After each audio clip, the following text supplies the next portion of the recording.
Es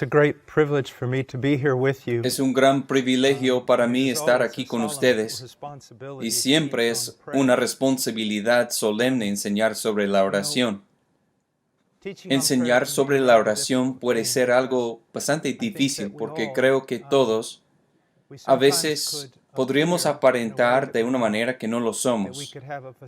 Podemos poner una fachada de grandeza que en realidad es solo eso, una fachada.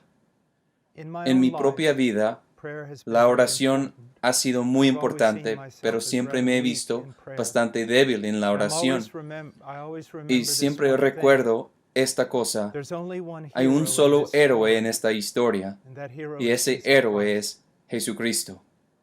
No existen grandes hombres de Dios, grandes hombres de oración. Solo hay hombres pequeños, débiles, sin fe, de un Dios grande que les ha concedido gracia. Por favor, siempre tomen en cuenta eso. Un solo héroe en esta historia, Jesucristo. Con los pocos minutos que me quedan, voy a leer algo y luego voy a pasar a Lucas. Pero me gustaría leer algo de los cantos de siervo que revelan mucho a nosotros acerca de la persona y la obra de Jesucristo. Solo voy a leer un versículo en Isaías 42, versículo 1. He aquí mi siervo, yo le sostendré.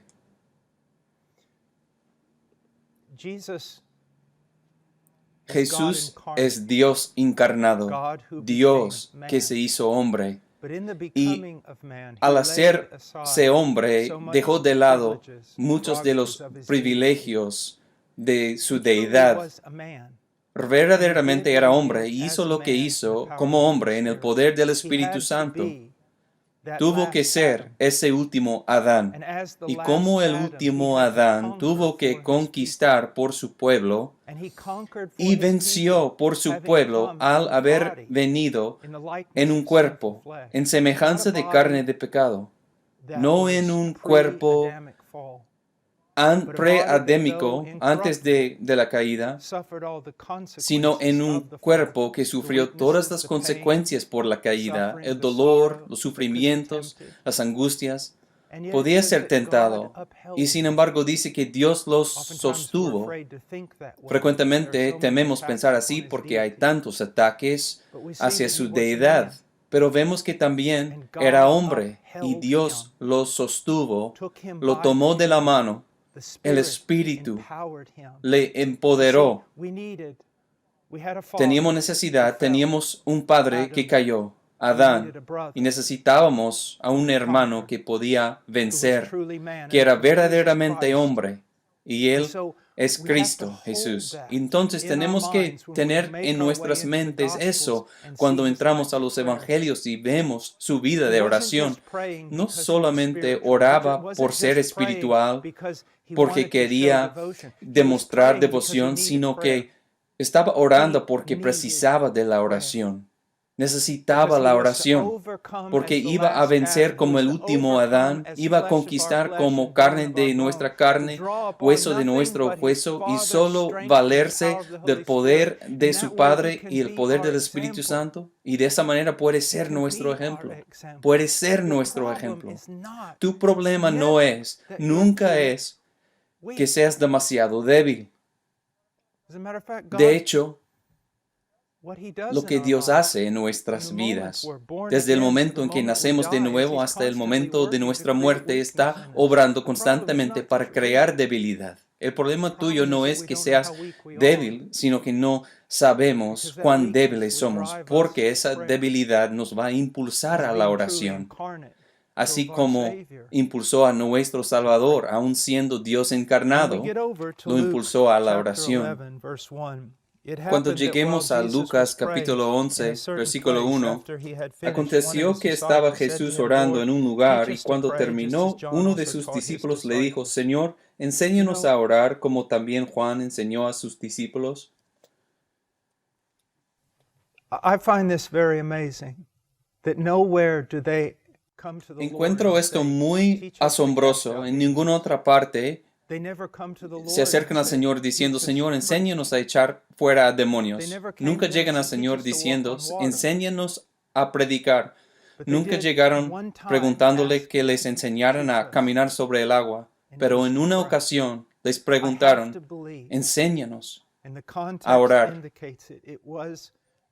Tengo que creer, y el contexto lo indica, que eso se debió a que él oraba como nadie más que jamás habían oído orar. Nadie. Nadie. Ahora, si Dios encarnado, este hombre perfecto, en la economía de nuestra redención, si era necesario para él hacer lo que hacía en el poder del Espíritu Santo como hombre, valiéndose de la fuerza de su Padre, ¿cuánto más es una necesidad para nosotros?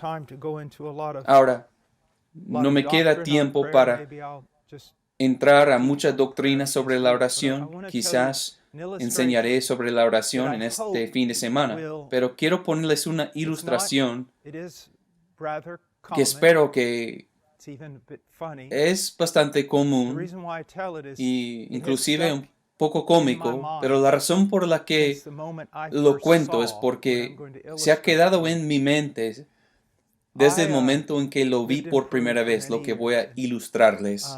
Yo vivía muchos años en Perú y hay olas muy grandes en Perú. Entonces alguien me convenció que necesitas aprender a hacer surf. Y le dije, si puedes encontrar una playa donde la gente tiene la ropa puesta, iré. Intenté eso, pero no me salió bien. Primeramente, alguien debiera haberme dicho que la bandera roja significa no entre en el agua porque hay peligro. Pero entré al agua, ya había intentado días anteriores a hacer surf, entonces tenía la confianza de que no iba a morir. Y entonces, al estar metido allí, me di cuenta, estoy mal, estoy en peligro. Estaba orando, no quiero ir a Japón desde Sudamérica, y tenía mucho miedo. Y escuché una voz detrás de mí y se escuchaba como el borboteo de un león marino.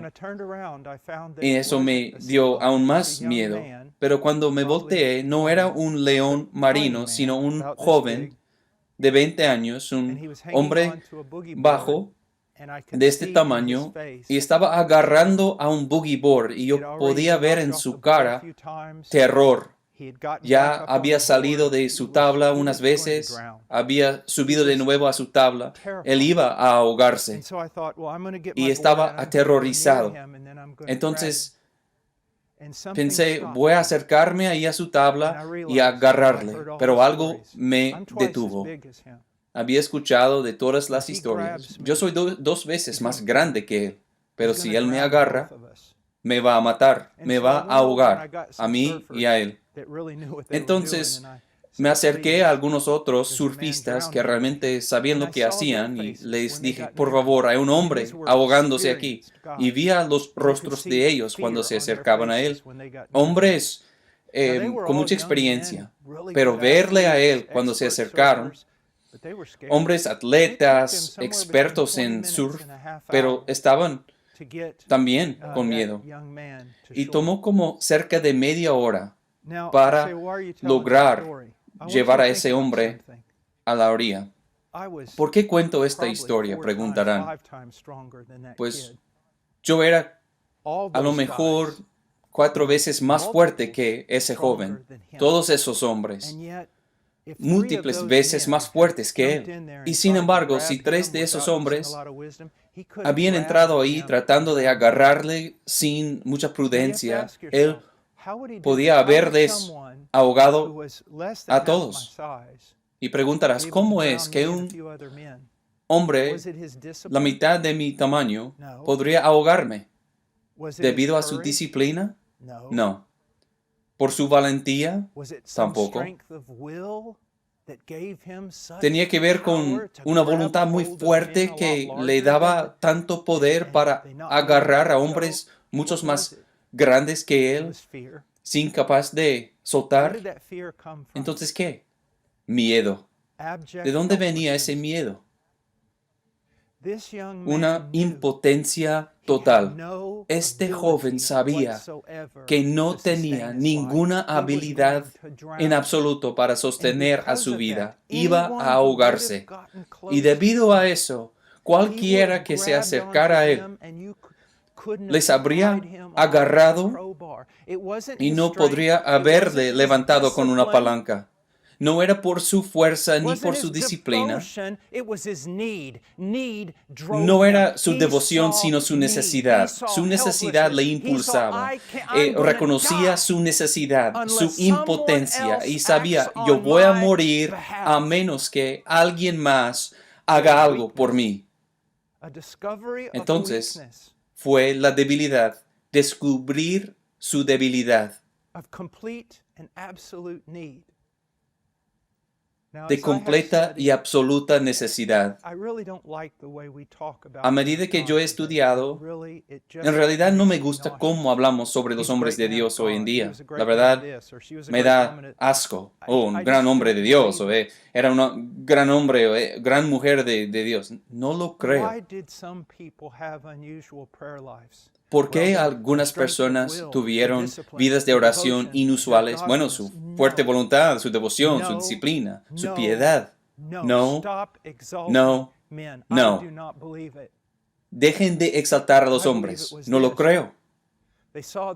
Yo creo que se debía a esto. Vieron su necesidad. Se daban cuenta de que eran los más pequeños del grupo. El inferior, se daban cuenta de que no tenían nada. Se daban cuenta de que Dios no hiciera algo por ellos, era sin esperanza. Y eso fue lo que lo logró. ¿Te das cuenta? Y por eso no quiero que nadie jamás vea a nadie pensando que, wow, cuán espiritual es. Ese tipo es tan esto o aquello. ¿Qué va? Y si piensa eso, entonces no es lo que tú crees que es. Lo contrario, es debilidad. Es ver. Wow, espera. Yo nunca he hecho nada excepto fallar. Pero Él nunca ha fallado. Él nunca ha fallado. No puedo hacer todas las cosas, ni siquiera puedo levantarme de la cama, pero Él puede hacer todas las cosas y yo puedo hacer todas las cosas dentro del contexto de su voluntad cuando Él está moviendo. Ya ves, eso es lo que quiero que veas. Y yo creo que Dios lo que hace a un hombre no le importa hacerle lo que nosotros suponemos. Dios invierte décadas haciendo una cosa en un hombre o en una mujer y es cultivar debilidad, crear debilidad, todo lo que se pone delante de nosotros. Señor, esta vez es una montaña. Cada una de esas es para convencerte de algo que deberías haberte quedado convencido con el más pequeño de los montes. Pero Él puede hacerlo. Recuerda esto. Dios siempre utiliza al más pequeño del grupo. Entonces vas a vencer a los midianitas y encuentras a un chaval escondiéndose en un lagar. El hijo menor de la familia menor y ocupa un ejército, aunque el tamaño es muy grande comparado con quienes tienen que pelear. Y Dios dice, es nada, pero es demasiado grande tu grupo. Entonces finalmente 300 y finalmente guarden sus espadas, solo voy a darles cántaros ardiendo. ¿Te das cuenta? Voy a matar a Goliat con un niño y con unas piedras. Así que lo que yo espero es que si solo examinas tu vida, verás todas estas áreas en donde Dios ha estado obrando continuamente en ti para producir debilidad en ti.